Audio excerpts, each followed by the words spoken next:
Bienvenidos a todos, gustos en verlos esta mañana. Inclinemos el rostro para orar y luego vamos a estudiar. Padre nuestro, en estos momentos nos juntamos a ti, Señor. Venimos a estudiar tu palabra. Es día de sábado para mis hermanos en distintas partes del mundo, domingo de mañana para mí. Te alabamos de corazón, Señor, por permitirnos descansar en ti, por tener la certeza de que tú eres nuestro Dios, que Jesús, Señor, es nuestro Salvador y que en Él tenemos plena seguridad de salvación, si estamos dispuestos, Señor, a vivir y caminar con Él. Señor, venimos a ti como niños, declarando nuestra ignorancia, nuestra incapacidad para estudiar y comprender los profundos misterios de tu palabra. Señor, misterios espirituales que no pueden ser comprendidos a través de la carne. No importa cuán poderoso nuestro intelecto, Señor, somos seres carnales, que producto del pecado, Señor, hemos sido incapacitados para comprender verdades espirituales, porque lo espiritual debe ser entendido espiritualmente. Por eso necesitamos tu Espíritu. Necesitamos que Él nos guíe, Señor, que Él nos enseñe, que Él nos muestre la verdad y que Él nos dé la capacidad de no tan solo aprender, sino que también de poner en práctica, vivir por aquellas cosas que aprendamos. Así que a medida, Señor, ahora comenzamos el estudio del libro de Daniel, un libro tan importante para los días que vivimos. Pedimos que nos hables, Señor. Lo pedimos por Jesús. Amén. Muy bien, me Amén. gustaría darle la bienvenida a los hermanos que se nos unen a través de la radio desde México. Así que bienvenidos, hermanos. Me gustaría también darles ánimo que tomen nota de lo que vamos a aprender, porque hay tanto detalle que si no toman nota se va a olvidar. Y dicen de que aquello que no tomamos nota, al segundo o tercer día, 90% se ha olvidado de todo lo que escuchamos. Entonces necesitamos tomar notas y luego revisar aquello que hemos aprendido. El secreto del aprendizaje es tomar notas, pensarlo en forma práctica y luego enseñárselo a alguien. Si tú lo enseñas, entonces se queda contigo. Y esa fue la manera que el Señor a mí me ha enseñado. Me acuerdo cuando era adolescente, el Señor puso en mi corazón el salir a estudiar la Biblia con otras personas. Era un muchacho de 13, 14 años. Y tenía una motito, así que yo vivía en Curacaví, entre Santiago y Viña del Mar. Y comencé los sábados de tarde a ir a los campos, a golpear puertas, y un número de familias me encontré y comencé a estudiar la Biblia con ellos. Y a medida estudiaba, y ellos me hacían preguntas, yo tenía que indagar, tenía que investigar, tenía que leer para responderles sus preguntas. Yo fui aprendiendo. Y para el tiempo que yo llegué a estudiar teología, ya conocía la verdad adventista muy bien. Había hecho campañas evangelísticas, había, ¿cómo se llama? A la edad de 13 años hice mi primer seminario de profecías, junto con mi hermano, uno de mis hermanos mayores en Curacaví. Llevamos adelante a cabo un seminario de profecía cuando los seminarios de profecía recién salieron al principio de los 80. Mi hermano me dijo, ¿quieres hacer un seminario de profecía? Ya, pues le dije. Así que nos fuimos en un rincón por ahí de Curacaví, arrendamos un salón y comenzábamos a hacer, y teníamos gente de todas partes. Y me acuerdo que un día mi hermano no pudo venir y yo estuve a cargo de tomar el seminario. Nos tomábamos, nos alternábamos, y él era el que tenía el conocimiento, y había una señora católica, pechoña, que estaba ahí, decía, yo creo en la Virgen, y mientras yo estaba hablando, imagínate un muchachito de 13 años, yo creo en la Virgen, decía, yo qué le iba a decir, sí, yo también creo en la Virgen, pero nosotros no adoramos a la Virgen, le dice. A ver, y bastante de esas personas llegaron a ser parte del pueblo de Dios, así que lindo mensaje, linda experiencia, pero la mejor manera de aprender es enseñar. ¿Conoces? Lo que conoces, enséñalo, compártelo, dáselo a otros. Y de esa manera se queda fija en tu mente. Muy bien, vamos a hacer un vistazo general del libro de Daniel antes de comenzar versículo por versículo. Nos va a tomar bastantes semanas estudiar todo el libro, así que han de tener paciencia. Inviten a otros a unirse si desean. El libro de Daniel está dividido en dos grandes secciones. La sección de las historias y la sección de las profecías. Y naturalmente está dividido en 6 capítulos en cada lado. Del capítulo 1 al capítulo 6 se encuentran las historias del libro de Daniel que conocemos también. Daniel con la prueba de la comida, luego viene Daniel con los sabios de Babilonia y el sueño del capítulo 2, ¿no? De la estatua. Luego viene el capítulo 3, el adorar a la estatua, cuando Nabucodonosor se vuelve bestia, el capítulo 4, la caída de Babilonia, el capítulo 5, y luego Daniel en el foso de los leones. Y luego viene el capítulo, del capítulo 7 al capítulo 12, son las profecías que son dadas a Daniel. En el capítulo 2, la profecía no fue dada a Daniel. Hay una excepción, por supuesto, en el capítulo 6. La única profecía es el capítulo 2, la profecía de la estatua, pero es una profecía que no fue dada a Daniel, fue una profecía dada, un sueño dado al rey Nabucodonosor, que Daniel le interpreta. En el del capítulo 7 al capítulo 12, las profecías son dadas al profeta. Y tenemos el capítulo 7, la visión de las bestias y del cuerno pequeño. El capítulo 8, la visión del ataque al santuario. Capítulo 9, la profecía de las 70 semanas. Desde el capítulo 10 hasta al capítulo 12, la profecía de los reyes del norte y del sur. Entonces, esas son las profecías de Daniel. Las historias del libro de Daniel son tan proféticas como las profecías del libro de Daniel. Pero las historias del libro de Daniel son profecías dadas en forma típica. ¿Qué queremos decir con eso? Es una historia que es historia real, es parte de la historia, es algo que ocurrió, pero la historia tiene elementos proféticos, los principios de la historia nos muestran cosas que van a pasar en el futuro. Y esto es muy típico en el Antiguo Testamento. Se cree, por ejemplo, el pastor Stephen Bohr, él toma todo el libro de Génesis y muestra cómo cada historia del libro de Génesis son profecías que apuntan hacia el futuro, ya sea de la vida de Cristo o del tiempo del fin. En el caso del libro de Daniel, las historias apuntan lo que el pueblo de Dios va a pasar en los últimos días de la historia de este mundo. Así que es un libro que es muy importante para los que estamos viviendo en estos días, un libro importantísimo. Así que esa es la perspectiva que vamos a estudiar las historias, las vamos a leer y ya sabemos las historias, así que no vamos a repasar mayormente el aspecto de historia, vamos a verlas como profecías, vamos a ver cómo se aplican y cómo nos hablan a nuestro día y a nuestra situación.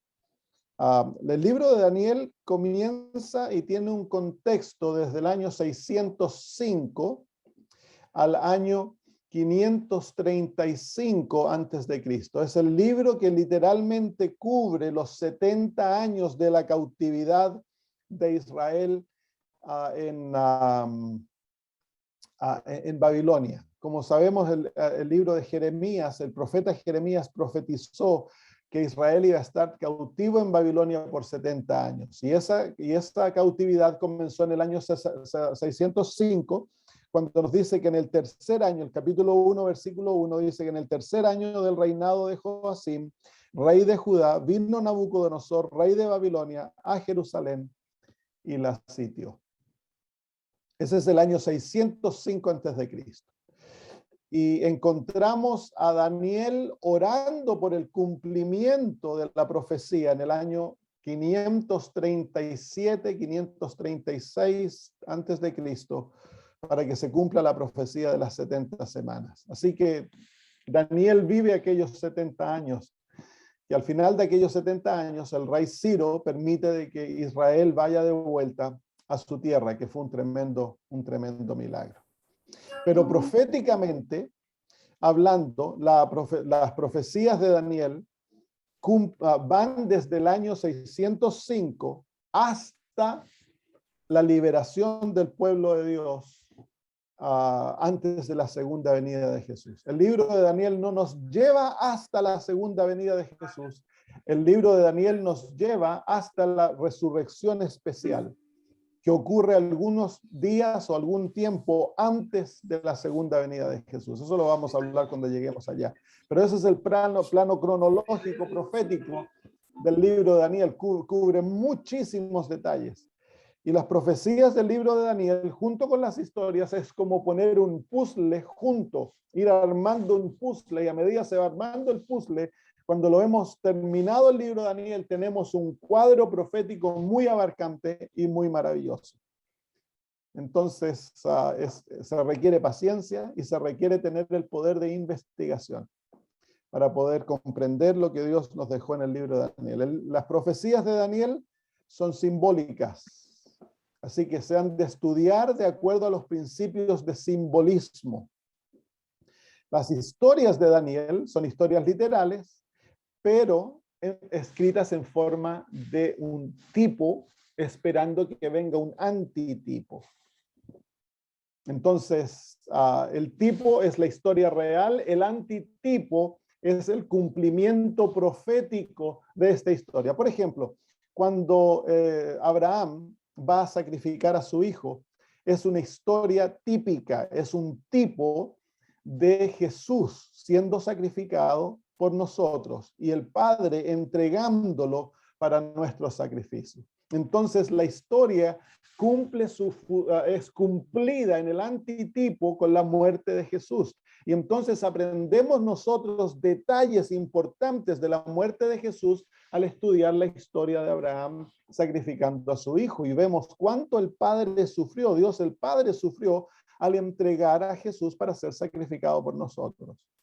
Es lo mismo la historia del diluvio. Jesús nos dice que la historia del diluvio es una profecía de cómo va a estar el mundo antes de la segunda venida de Cristo. Así como fue en los días de Noé, será la venida del Hijo del Hombre. Entonces Jesús nos da esa capacidad de ver el tipo y el antitipo.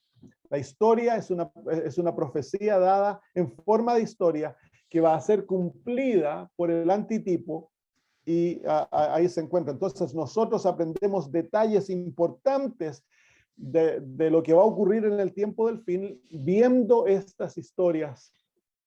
Y por eso es importante comprender las historias de Daniel y ver cómo nos muestran la historia del pueblo de Dios en los últimos días de la historia de este mundo.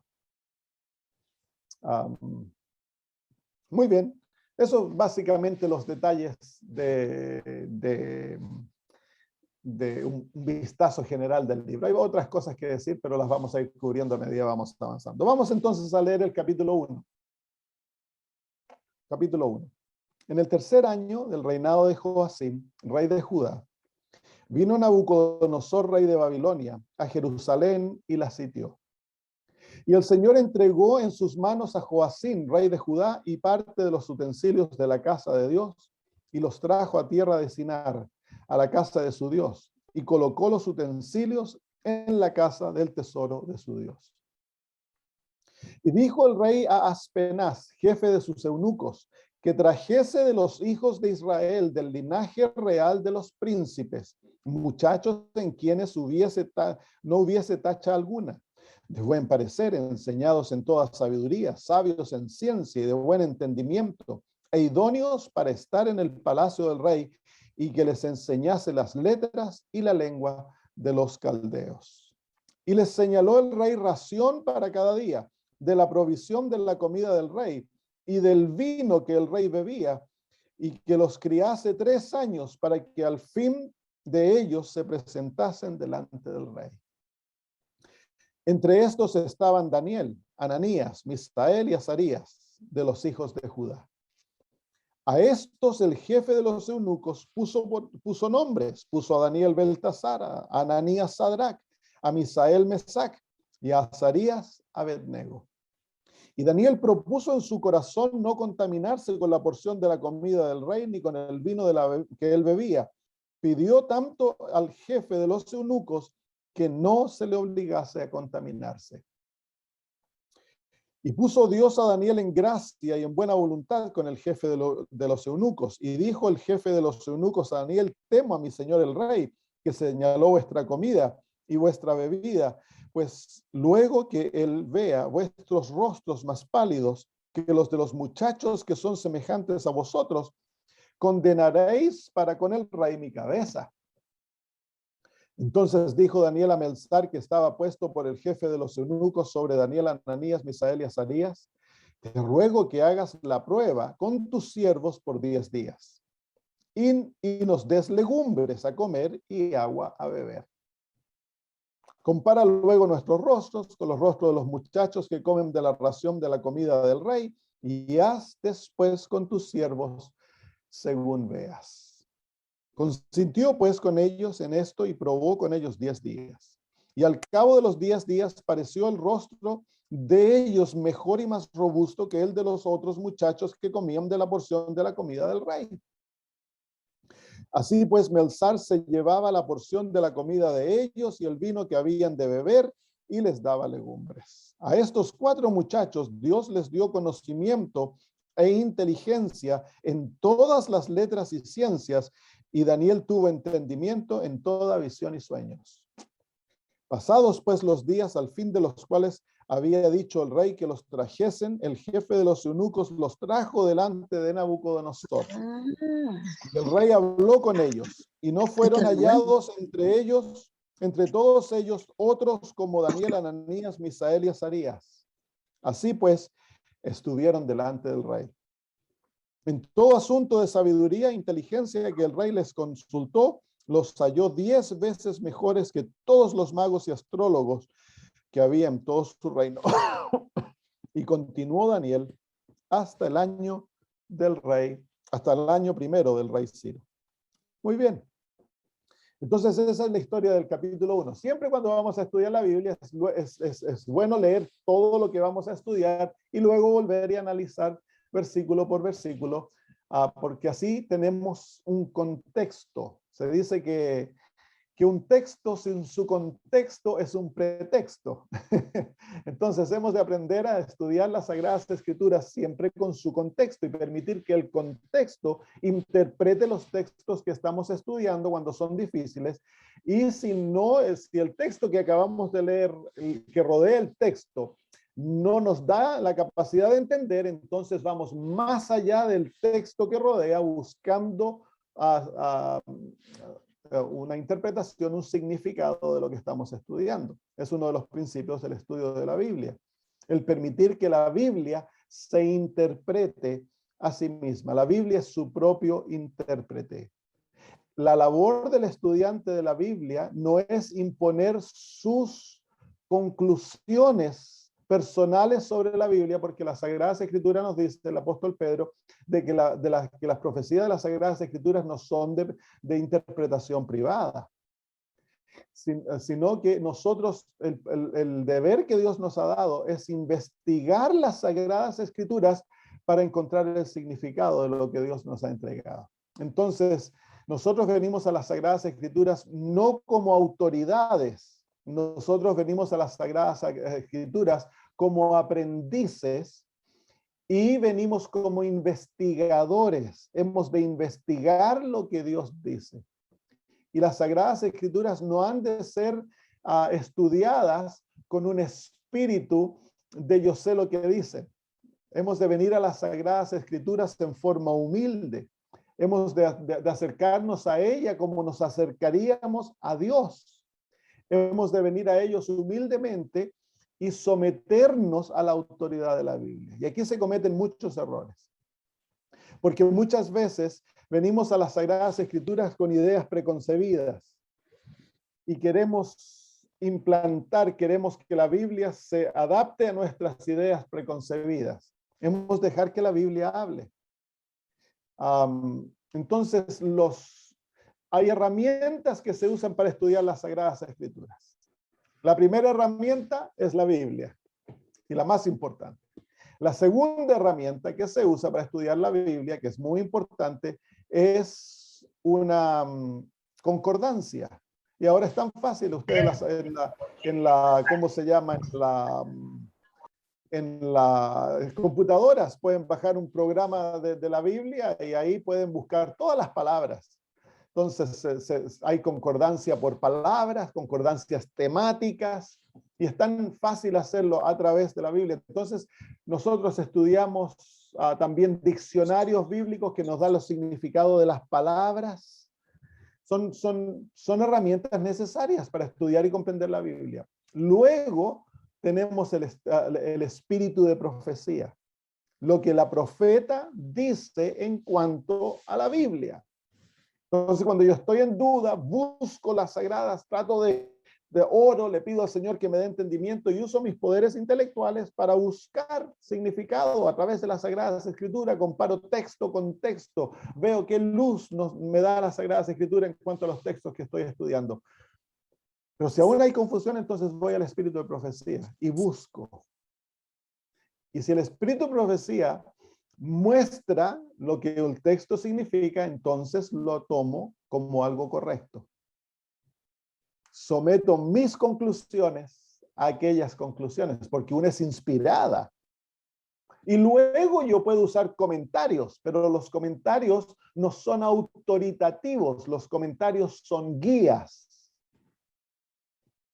Porque muchos toman a los comentarios como autoritativo del significado de las Sagradas Escrituras y cometen errores, porque los comentaristas son simplemente seres humanos que están mostrando sus conclusiones. Y como seres humanos podemos cometer errores. Nunca tomamos la palabra de un pastor o de un doctor en teología, lo que sea, como finalidad en lo que de las Sagradas Escrituras. La última autoridad es lo que la Biblia dice y luego el espíritu de profecía. Esas son las dos autoridades más grandes. Y hemos de someter nuestras conclusiones a aquello.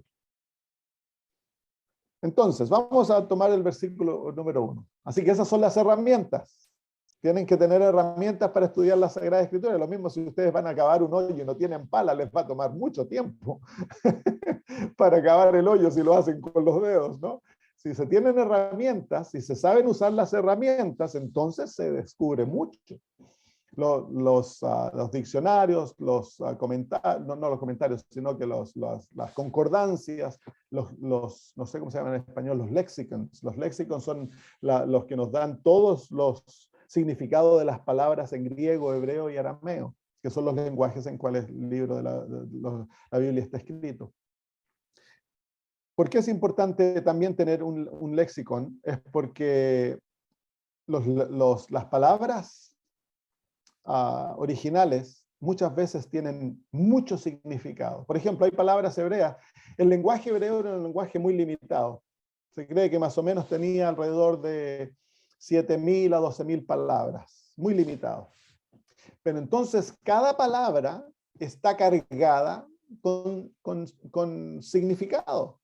Hay palabras que tienen hasta 12, 13, 15 distintos significados.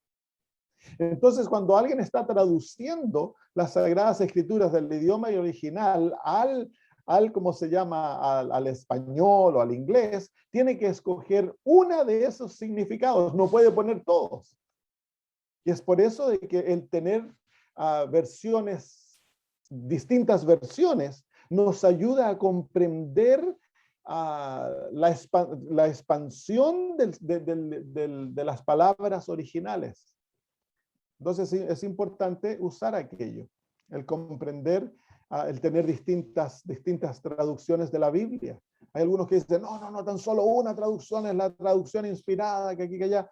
Sí, es verdad, hay traducciones que son mejores que otras traducciones, hay traducciones que son un poco más corruptas, pero yo uso cualquier traducción para cuando estudio la Biblia, yo comparo lo que estoy estudiando con un número de distintas traducciones, porque quiero ver qué más vieron los traductores en las palabras que estoy estudiando. Y eso me ayuda, y eso está al alcance de todos nosotros.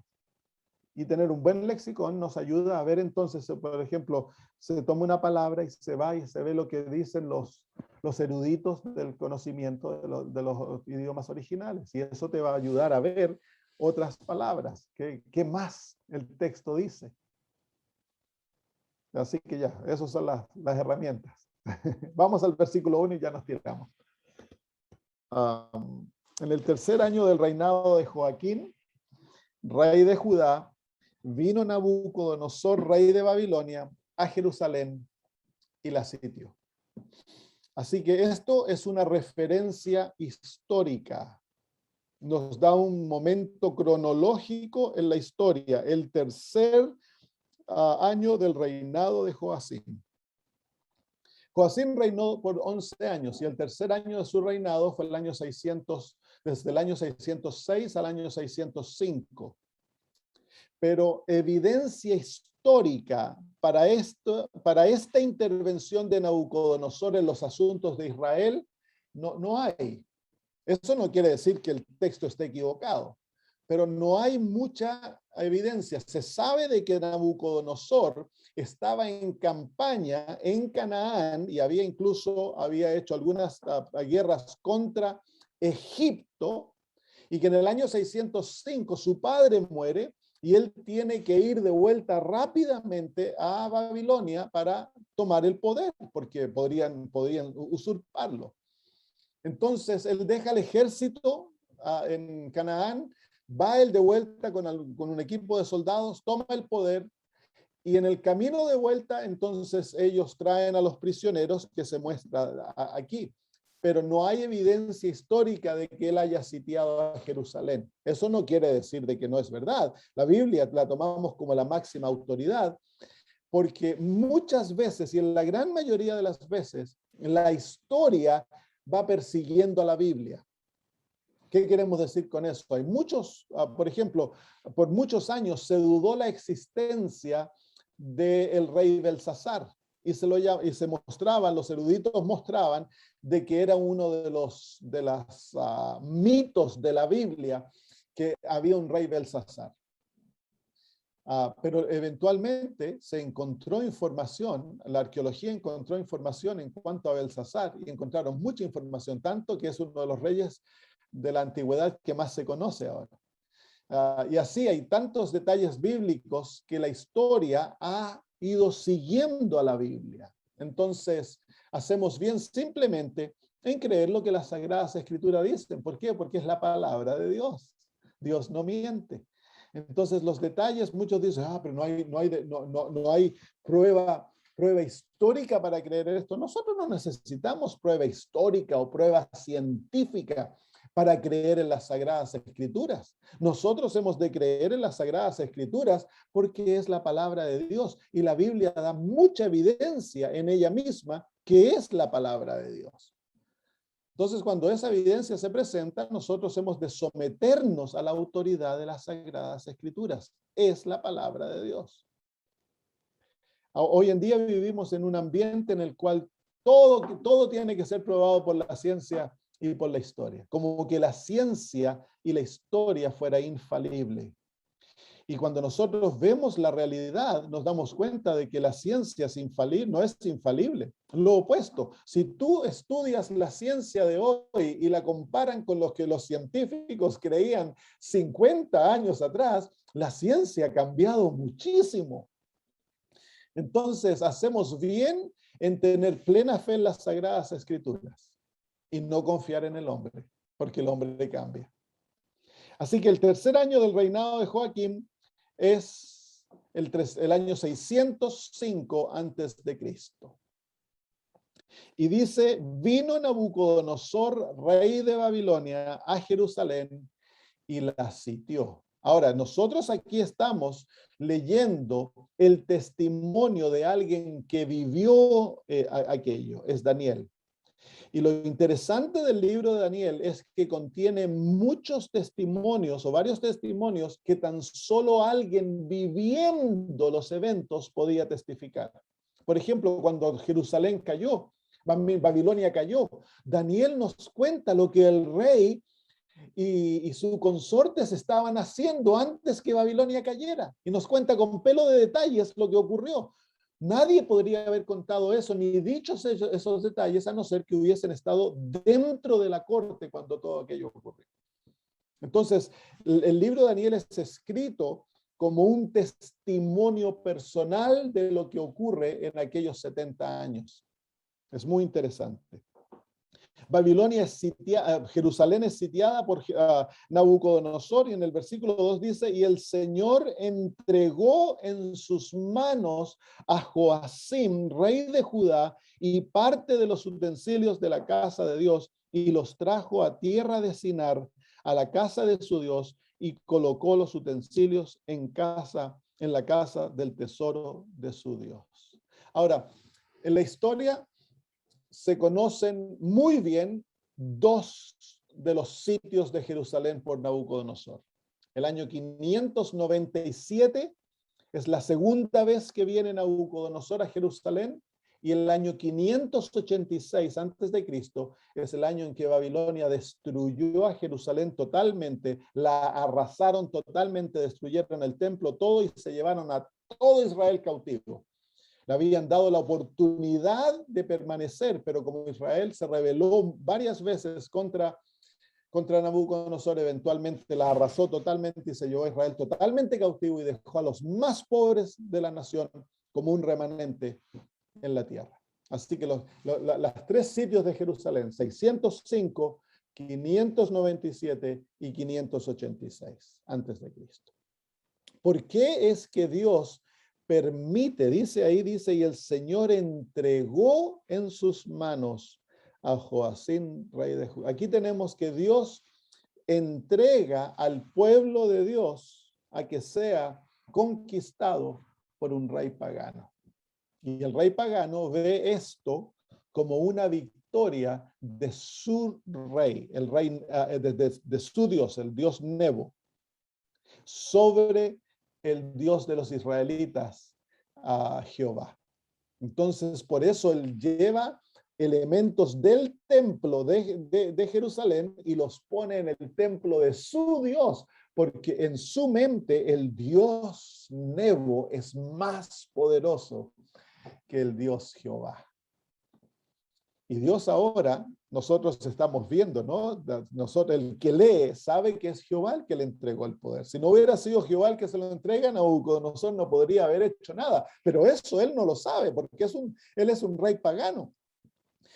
Y parte de la historia, de las historias de Daniel, nos muestran cómo Jehová se interesa y ama a Nabucodonosor, y va a trabajar a través de las experiencias para traerlo y que se someta a él y lo reconozca como el Dios más poderoso. ¿Por qué es que Dios permite que un rey pagano, Babilonia, subyugue a Israel? Bueno, la historia de eso, si ustedes quieren leerlo, se encuentra en los libros de Segunda de Reyes y Segunda de Crónicas, y es producto de la rebelión y la apostasía de Israel. Por años, por siglos, Dios siguió a Israel, les envió profetas, los amonestó, permitió que vinieran hambres, que vinieran situaciones muy difíciles. 100 años antes, Dios permitió que las 10 tribus de Israel fueran llevadas cautivos por los asirios como lección, pero a pesar de ellos, los reyes de Judá se fueron corrompiendo, y eventualmente vino Manasés. Y Manasés cometió tantas barbaridades que Dios cerró el tiempo de gracia para Israel. Luego vino el hijo de Manasés, el rey Josías, un rey muy bueno que trató de hacer tremendas reformas, pero Dios no permitió de que ¿cómo se llama? El perdón viniera. Ya había llegado la copa de la maldad de Israel, había llegado a su límite. Y los hijos de Josías fueron muy malos y no se arrepintieron, entonces Dios permitió de que se llevase a la nación. Aquí hay una lección para nosotros, porque la historia del libro de Daniel comienza con el alzamiento al poder de Babilonia y nos muestra al pueblo de Dios en apostasía, y Dios permite que Babilonia conquiste al pueblo de Dios, tenga poder sobre el pueblo de Dios. Y la Biblia nos muestra de que viene un tiempo en el cual Babilonia va a controlar el mundo. La Biblia lo llama el rey del norte. En Apocalipsis 17 se lo llama Babilonia la Grande. Y el contexto, se levanta Babilonia a controlar el mundo, lo que en el Antiguo Testamento es local y es, como se llama, geográficamente limitado, se toman aquellos elementos y en el libro de Apocalipsis se hace una aplicación universal. El pueblo de Dios en Daniel era un pueblo que vivía allá en Judá, en el Medio Oriente. Babilonia era la Babilonia literal, que no venían del norte a atacar a Israel. En el Nuevo Testamento, el pueblo de Dios se encuentra en todo el mundo. Y la Babilonia es una Babilonia universal. Así que se usa el lenguaje del Antiguo Testamento, pero no es literal, no es algo como se llama que va a haber una nueva Babilonia y que Dios va a levantar a Israel y que Israel es el último pueblo de Dios. No, no, no, no. En Apocalipsis encontramos a los grandes enemigos del pueblo de Dios. Encontramos a Israel, en Apocalipsis son los 144,000 descritos como lenguaje de Israel. Encontramos a Egipto, el rey del sur, que era uno de los grandes enemigos de Israel, y encontramos al rey del norte, a Babilonia, que era el más grande enemigo del pueblo de Israel. Así que ahí encontramos todas estas figuras en el libro de Apocalipsis, que es lenguaje tomado del Antiguo Testamento, pero aplicado en forma universal y simbólica a los últimos días de la historia del mundo. Entonces aquí la historia comienza. Babilonia alza a controlar el mundo y cuando se levanta a controlar el mundo ataca al pueblo de Dios. Y el pueblo de Dios está en apostasía, desobediente a Dios, por lo tanto Dios le da poder a Babilonia para atacar al pueblo de Dios y llevarlo en cautividad. Y el pueblo de Dios es cautivo por Babilonia. Muy bien. Ahora, el nombre Daniel nos muestra algo muy importante en cuanto a este libro. El nombre de Daniel quiere decir Dios es mi juez. Dios es mi juez. Y entonces nos muestra que el contexto profético de este libro es el tiempo del juicio. Dios es mi juez. Vamos al libro de Apocalipsis, capítulo 3. Apocalipsis, capítulo 3. Versículo 14. Dice, y escribe al ángel de la iglesia en la Odisea. Y aquí el amén, el testigo fiel y verdadero, el principio de la creación de Dios, dice esto. Este es el mensaje a la séptima iglesia. De las 7 iglesias, este es el mensaje a la última iglesia.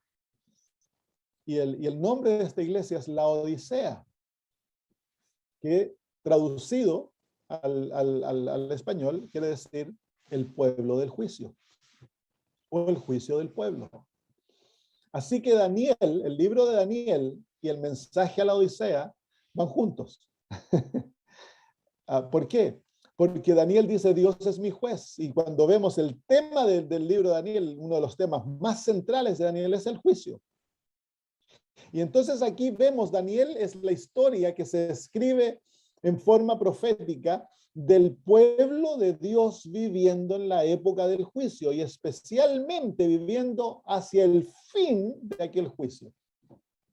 El pueblo del juicio es la historia del remanente, es la historia de la iglesia adventista. Y encontramos los elementos, se lo voy a mostrar a medida que aprendimos el capítulo número 1, que ahí el remanente está descrito, sus características, quiénes son, cómo son, su dieta. Así que el contexto es igual. El mensaje de Daniel es para el pueblo que vive en el tiempo del juicio, porque Dios es nuestro juez. Nosotros somos el pueblo del juicio. ¿Que comenzó cuándo? En el año 1844, el 22 de octubre. Eso lo vamos a ver cuando lleguemos a Daniel capítulo 8. Muy bien, vámonos de vuelta a Daniel 1 entonces. Se está pasando el tiempo rápido, no importa si no estamos apurados, esto puede durar meses, si están dispuestos. Versículo 2. El Señor entregó en sus manos a Joacim, rey de Judá, pero no fue llevado cautivo Joacim. Joacim murió en Jerusalén, pero llegó a ser un rey súbdito. Ahora ya no era, Jerusalén dejó de ser independiente hasta ese momento Dios les había permitido mantener su independencia, pero el faraón de Egipto también había hecho de Joacín un súbdito y Joacín estaba pagando tributos a Faraón, pero luego vino Nabucodonosor, derrotó a los egipcios y él tomó entonces ahora Jerusalén y los hace totalmente súbditos. Y dice, lleva los utensilios de la casa de Dios, y vamos a encontrar esos utensilios más tarde en la historia del capítulo 5, en la caída de Jerusalén y de Babilonia. Y se muestra una de las razones por las cuales cae, es porque Belsasar usa aquellos utensilios de la casa del pueblo de Dios en forma común y los usa para tomar vino. Y los trajo a la tierra de Sinar, a la casa de su Dios. Sinar es la tierra de Babilonia, es uno de los términos técnicos para Babilonia. A la casa de su Dios y colocó los utensilios en la casa del tesoro de su Dios. Nabucodonosor cree que él tuvo victoria sobre Israel gracias al poder de sus dioses, especialmente el dios Nebo, el dios principal. Se cree victorioso. No sabe de que Dios lo va a conquistar a él, no todavía. Versículo 3. Y dijo el rey a Aspenaz, jefe de los eunucos, que trajese de los hijos de Israel del linaje real de los príncipes. ¿Se escuchan quién es él? Él es el jefe de los eunucos. Así que se cree que estos muchachos fueron castrados, porque para servir al rey tenían que ser eunucos. Puede también el término eunuco puede referirse en forma técnica a aquellos que sirven ¿cómo se llama? Al rey. Pero en Babilonia, gran cantidad de los que sirven al rey eran castrados. Se dedicaban toda su vida a servir al rey y los castraban. Y es muy posible que Daniel y sus amigos hayan sido castrados. En el libro de Isaías hay una promesa para aquellos. En el capítulo 56, dice así. Capítulo 56 de Israel se encuentra de Isaías, se encuentra una promesa muy linda. Dice el versículo 4. Porque así dijo Jehová a los eunucos. Estás hablando de aquellos que iban a volver de Babilonia y que habían servido en la corte del rey. Le dice a los eunucos que guarden mis días sábados y escojan lo que yo quiero y habrá. Pastor, por favor, encienda su micrófono.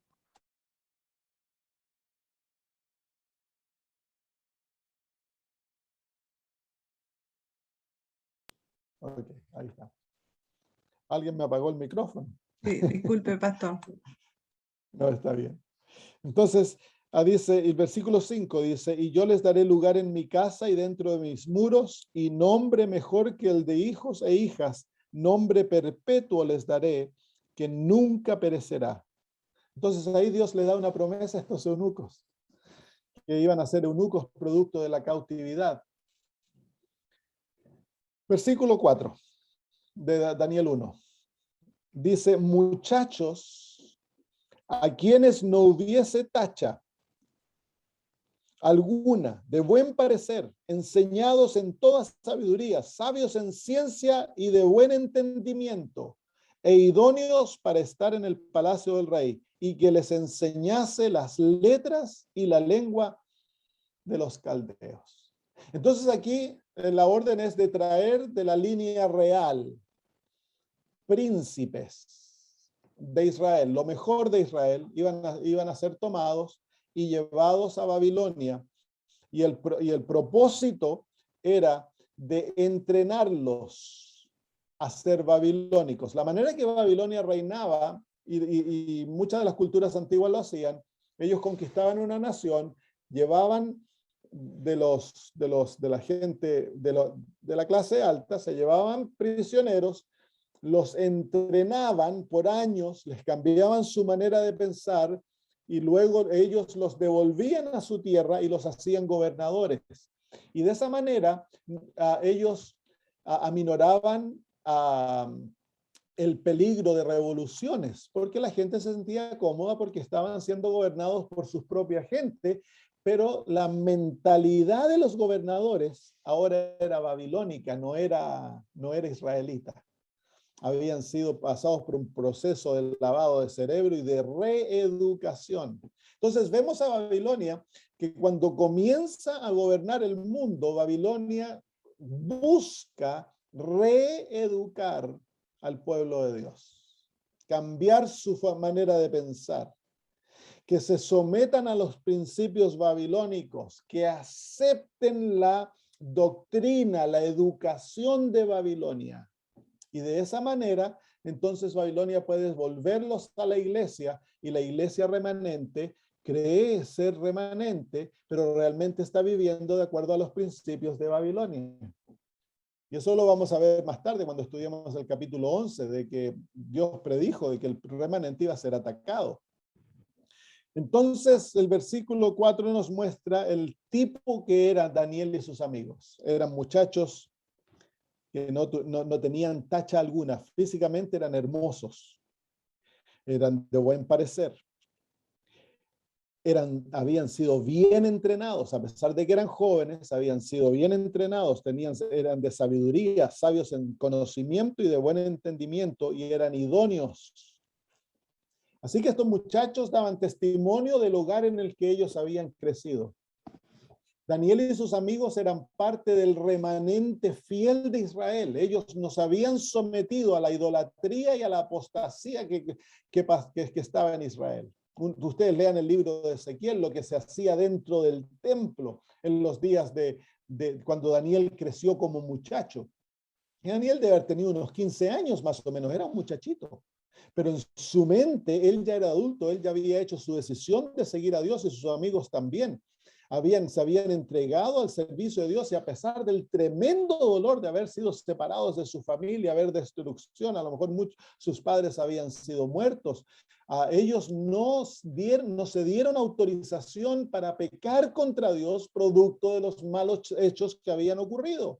Daniel y sus amigos decidieron ser fieles a Dios, no importaba las consecuencias.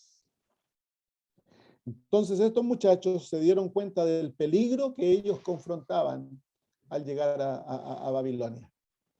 Fueron puestos no en el campo, sino que fueron traídos a la corte del rey, en el lugar más corrupto, de la nación más poderosa. Las tentaciones y las influencias que rodeaban a estos muchachos iban a ser terribles, calculadas para cambiarlos, calculadas para destruir su fidelidad a Dios y hacerlos fieles a los dioses de Babilonia. Entonces, es el contexto en el cual comienza el libro de Babilonia, el libro de Daniel. Babilonia ha atacado físicamente al pueblo de Dios y ahora lo está atacando espiritualmente, con el propósito de destruir la fidelidad del pueblo de Dios hacia su Dios y hacerlos fieles a los dioses de Babilonia. Por fuera van a parecer judíos, pero por dentro son babilónicos. Ese es el propósito de Babilonia. Muy bien, entonces el propósito dice en el versículo 6, que les enseñase las letras y las lenguas de los caldeos. Y el versículo 5 nos presenta el plan maestro del rey. Versículo 5 dice, y les señaló el rey ración para cada día, de la provisión de la comida del rey y del vino que él bebía, y que les criase 3 años para que al fin de ellos se presentasen delante del rey.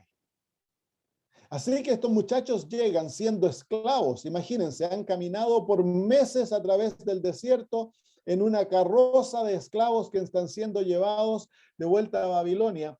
De todas las naciones que Babilonia ha conquistado en Canaán, se están llevando una línea interminable de prisioneros, y entre ellos van muchos judíos, muchachos judíos de la nobleza. Y llegan allá, y en vez de ser tratados como esclavos, son llevados a la corte, son puestos cerca de donde el rey vive, y el rey les ofrece comer de su mesa y tomar de su vino. Qué privilegio, ¿no? Después de haber tenido el hambre que pasaron, la sed que pasaron caminando por el desierto, después de la tristeza de la cual ellos llegan a Babilonia, se les dice, muchachos, ustedes van a comer de la mesa del rey y van a tomar de su vino, porque el rey los ha escogido a ustedes como especiales. ¡Wow! ¡Qué privilegio!, ¿no? Es un tremendo privilegio. Entonces aquí, y fíjense que el versículo 5 dice que el propósito era criarlos por 3 años o entrenarlos.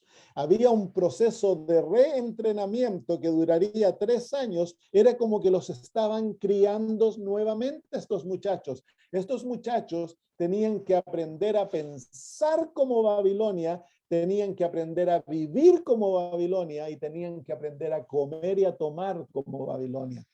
El don que el rey les estaba ofreciendo era parte de la reeducación que Babilonia les estaba ofreciendo. La comida del rey y el vino del rey es parte de esa reeducación. Así que cuando Babilonia se levanta contra el pueblo de Dios, les ofrece su comida y les ofrece su vino. Muy interesante, ¿no? Porque si vamos al libro de Daniel capítulo 17, nos encontramos con los mismos elementos. Daniel capítulo 10, perdón, Apocalipsis 17 nos muestra a Babilonia levantándose y resucitando para conquistar el mundo. Y mire lo que Babilonia le ofrece al mundo. Vamos al versículo 1, vamos al versículo 1 al 3, dice, vino entonces uno de los 7 ángeles que tenía las 7 copas y habló conmigo diciéndome, ven acá y te mostraré la sentencia contra la gran ramera, la que está sentada sobre muchas aguas, con la cual han fornicado los reyes de la tierra y los moradores de la tierra se han embriagado con el vino de su fornicación, con el vino de su fornicación. Y me llevó en el espíritu al desierto y vi una mujer sentada sobre una bestia escarlata llena de nombres de blasfemia que tenía 7 cabezas y 10 cuernos. Y la mujer estaba vestida de púrpura y escarlata y adornada de oro, de piedras preciosas y de perlas. Y tenía en la mano un cáliz de oro lleno de abominaciones y de la inmundicia de su fornicación. Así que aquí vemos la mujer con una copa que está llena de vino, y el vino es resultado de sus abominaciones. Y ella se la está dando a los reyes de la tierra y a los habitantes de la tierra. Y luego dice, y en su frente un nombre escrito, un misterio, Babilonia la Grande. Así que aquí vemos Babilonia ofreciéndole vino al mundo. ¿Por qué? Porque el vino es la reeducación, es la manera de pensar babilónica, es la manera de ser babilónica, tanto en religión como en asuntos sociales, en todo aspecto del mundo, en todo aspecto de la vida. Y el pueblo de Dios confronta este desafío. Y en el capítulo 14 de Apocalipsis se nos habla de los 144,000 y en el versículo 4 dice, estos son los que no se contaminaron con mujeres, pues son vírgenes. Así que los 144,000 se los identifica como aquellos que no tomaron el vino de las mujeres. Las mujeres son las hijas de Babilonia que andan ofreciéndole el vino a todos. Así que el desafío de Daniel 1 en principio es el mismo desafío que encontramos al pueblo de Dios en el tiempo del fin, cuando Babilonia se levanta a gobernar el mundo, en el tiempo del juicio. Vamos de vuelta a Daniel 1, ya se nos acabó el tiempo. Y les señaló el rey ración para cada día, versículo 5, ración babilónica. Esto nos muestra de que una de las señales del levantamiento de Babilonia es que en el mundo va a haber mucha dieta de estilo babilónico y muchas bebidas de estilo babilónico que van en contra de los principios que Dios le ha dado a su pueblo para mantener salud y bienestar. Y encontramos aquello alrededor del mundo hoy, que Babilonia ha llenado el mundo de dietas que destruyen la salud, que destruyen la capacidad mental, que destruyen la espiritualidad? Sí, pues. El propósito de la dieta y del vino que el rey le estaba ofreciendo, a pesar de que era puesto como un gran privilegio, Daniel, él lo percibió inmediatamente. El versículo 8 dice, y Daniel propuso en su corazón no contaminarse con la porción de la comida del rey. Esa palabra contaminarse es la misma palabra que identifica a los 144,000.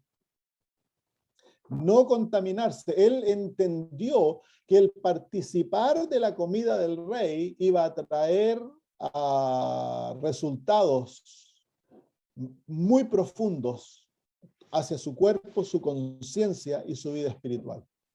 Y por ello ellos decidieron no ser contaminados. Vamos a hablar de eso la próxima semana.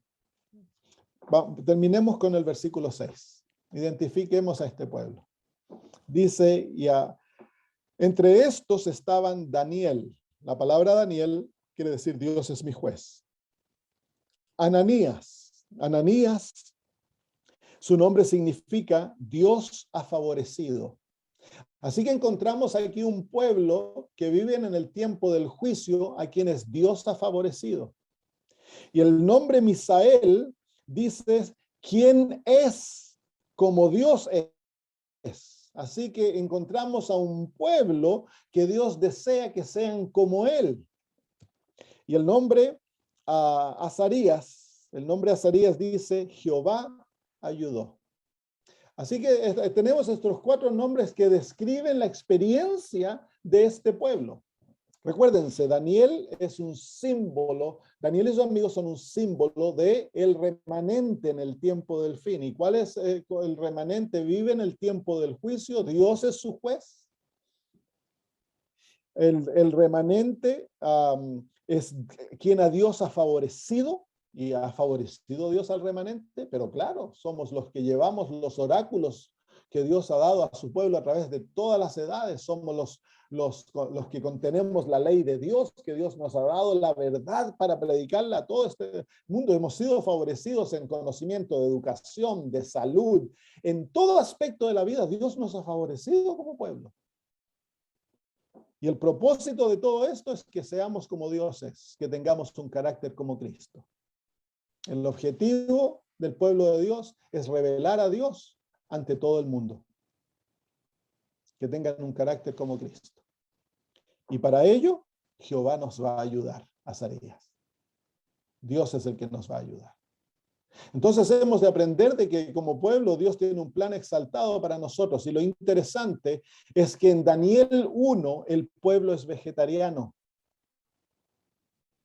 Daniel escoge a sus amigos comer tan solo legumbres y tomar agua. Una dieta muy sencilla escogen. ¿Por qué escogen eso? Porque están confrontando la presión de Babilonia y han de tener todos sus poderes mentales y espirituales agudos para poder discernir entre el bien y el mal, porque el propósito del vino de Babilonia es emborracharlos para que ellos no puedan discernir entre el bien y el mal, la verdad y el error, y se sometan a los engaños babilónicos y lleguen a ser judíos con alma babilónica.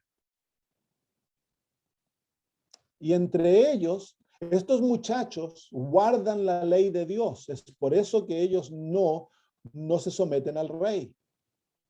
Y tienen a un profeta en el medio de ellos.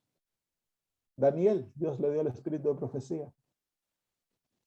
Así que aquí vemos una descripción del remanente en los últimos días. La iglesia adventista. Son los que guardan los mandamientos de Dios y tienen el testimonio de Jesús.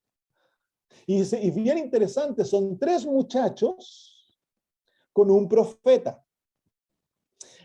Los 3 son símbolos. Vamos a Daniel, Apocalipsis capítulo 14, y vemos a 3 ángeles predicando el evangelio a todo el mundo. Y estos 3 ángeles tienen un profeta. Interesante también de que en Apocalipsis, en Daniel capítulo 3, cuando estos 3 muchachos confrontan la adoración de la imagen, el profeta no está con ellos. Cuando la marca de la bestia venga y la iglesia adventista sea llamado, el profeta no va a estar entre nosotros. Ya va a haber muerto hace bastante tiempo. Entonces, la historia de Daniel es la historia de la iglesia adventista confrontando a Babilonia, pero comienza en un estado de decaimiento, comienza en un estado de apostasía. Y Dios permite que Babilonia tenga poder sobre el pueblo de Dios. Y a través de esto, Dios va a trabajar las circunstancias para que el pueblo de Dios, que sea reavivado y que sea fiel, va a refulgir y va a predicar un mensaje que va a destruir a Babilonia. Fue exactamente lo que ocurrió con Daniel y sus amigos. La próxima semana vamos a ver cómo el ataque de la comida se está cumpliendo ante nuestros propios ojos. Cómo el deseo de Babilonia de contaminar nuestro cuerpo se está cumpliendo ante nuestros propios ojos. Esa es una profecía que estamos viviendo nosotros en estos mismos momentos. Se está llevando a cabo. Muy bien, terminamos ahí. ¿Hay alguna pregunta?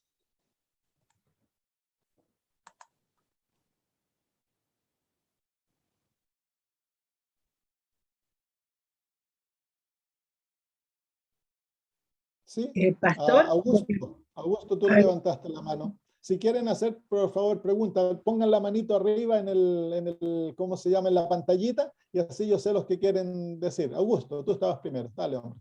Ahí. Hola, buenas tardes, pastor, y un saludo grande para todos los hermanos allí que están reunidos en este día sábado. Pastor, la pregunta que te quería hacer es si la historia de Esther, justo anoche estuve leyendo Esther, puede ser también como el estudio del libro de Daniel. Sí, la historia de Esther también es típica. Muestra lo que el pueblo de Dios va a pasar en el tiempo del fin, cuando venga el decreto de muerte y la liberación del pueblo de Dios. Perfecto, gracias. Los principios de las historias es lo que se aplica. Muchas veces no los detalles, pero son los principios que se toman y se aplican. Maritza, tenías la mano levantada. Buenas tardes, pastor. Gracias. Feliz sábado para todos. Quería preguntarle si en Ezequiel 12, él está, cuando ve esa visión, ¿está en Jerusalén o en Babilonia? Bueno, Jeremías es el profeta que testifica a Jerusalén estando en Jerusalén. Ezequiel es el profeta que Dios dio a los cautivos que estaban en Babilonia. Él vivía entre los cautivos en Babilonia, así que las visiones que él tiene de Jerusalén y todo ello, él es visión, él viaja en visión a Jerusalén, pero él vive entre los cautivos de la cautividad babilónica. Habían 3 profetas funcionando conjuntamente, que Dios en su misericordia permitió que vivieran. Estaba Jeremías, estaba Ezequiel y estaba Daniel, viviendo juntos en la época de la cautividad. Ah, ya. Muchas gracias. De nada. Muchas gracias, pastor. Jeremías murió, no se sabe qué pasó con Jeremías, fue llevado a Egipto, entre los que se quedaron porque Dios le permitió quedarse entre el remanente que quedó en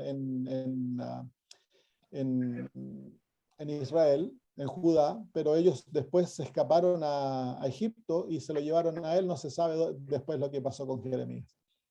Ezequiel también murió entre los cautivos de la cautividad, y Daniel murió como viejito en Babilonia. Ninguno de ellos vio la restauración y el cumplimiento de las profecías que habían profetizado. Muy bien, ahora tenemos a la hermana. ¿Dónde se me fue la hermana? Hermana Esther Pérez. Usted levantó también la mano. Así, yo quería, ahora me confirmó usted lo que usted dijo respecto al primer capítulo de Daniel, de que las últimas señales para este último tiempo nos iban a imponer las dietas babilónicas.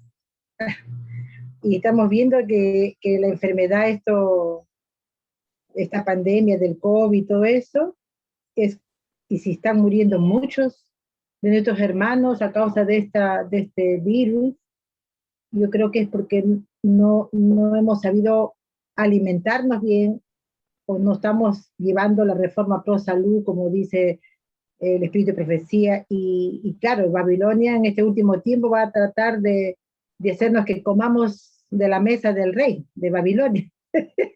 Entonces Sí, el vino, todo eso, como usted dijo, trae confusión, y claro, el enemigo quiere tenernos cegados, emborrachados, y entonces ahora yo digo, me doy cuenta de que el enemigo está tratando de no solamente de embriagarnos con ese vino, sino también sodomizar, porque él quiere que nos volvamos como Sodoma y Gomorra para no tener parte con Cristo en el reino de los cielos y para no llegar a reflejar ese carácter maravilloso del Señor.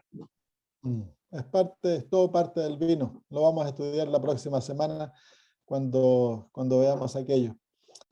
Sí, por muchos años, tristemente, como pueblo, no hemos practicado la reforma pro salud que Dios nos dio específicamente con el propósito que pudiéramos confrontar cuando Babilonia se levantara. Tener un pueblo con mente aguda, una espiritualidad profunda, que supieran caminar con Dios, que conocieran sus mandamientos, conocieran lo que Él dice y estuvieran dispuestos a sacrificar su vida, pero no sacrificar su conciencia, como lo hace Daniel. Entonces, tristemente, a través de la ignorancia y del abandono de estos principios, hemos preparado una trampa para nuestros pies. Vamos a estudiar la próxima semana un poquito más. Muy bien, Sara. Sara Álvarez. Pastor, buenas noches. O no sé Bueno, qué hora están aquí. buen Estoy día hablando para acá, de... son las 6 de la mañana acá. Aquí en Alemania son las 10:15 de la noche. Yeah. Pastor, quería suplicarle a que por favor me haga entender bien lo que usted dijo, tipo y antitipo. Ya, el tipo es una profecía dada en forma de historia. Y el antitipo es el cumplimiento de esa historia. Por ejemplo, Adán es un tipo de Jesús.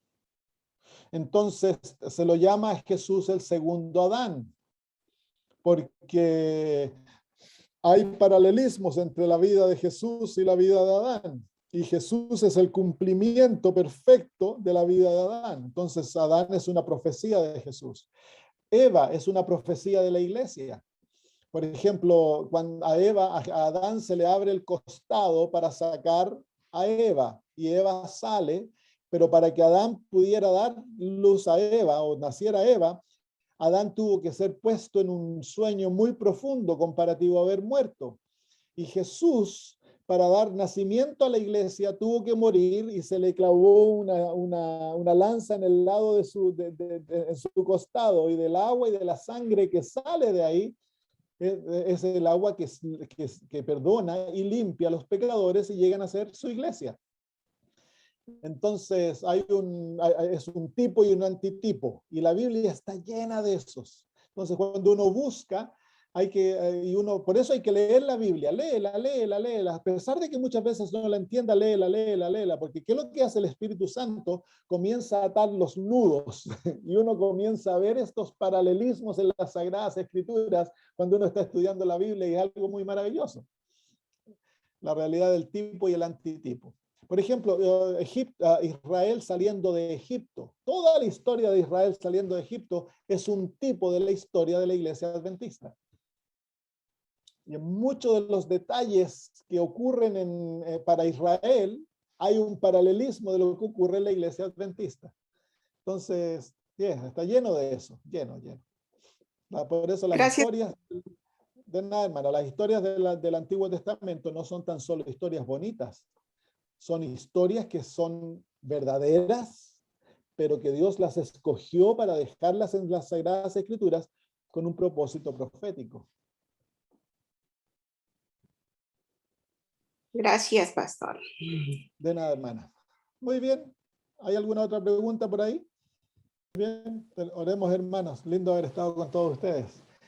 Querido Señor, cuán lindo es estudiar tu palabra y ver, Señor, la profundidad de conocimiento que hay en ella.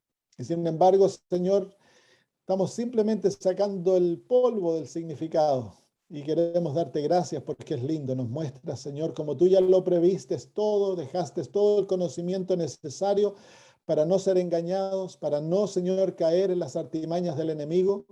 Señor, si seguimos tu palabra, si somos obedientes, si nos sometemos a tu voluntad y caminamos amándote y deseándote en nuestra alma, Señor, llegaremos a ser como tú y seremos una luz en el medio del mundo en el que vivimos. Bendícenos, Señor, haz que nuestra alma se llene de paz y de gozo y que te amemos cada día más y que podamos ser como Daniel y sus amigos que estuvieron dispuestos a ser fieles. Aunque el cielo se cayera, Padre, aunque tuvieran que perder sus vidas, ellos deseaban honrarte a ti en todo, incluso en lo que comieran. Y pedimos que nosotros seamos iguales. En el nombre de Jesús. Amén. Amén. Ya pues, muchas gracias, pastor.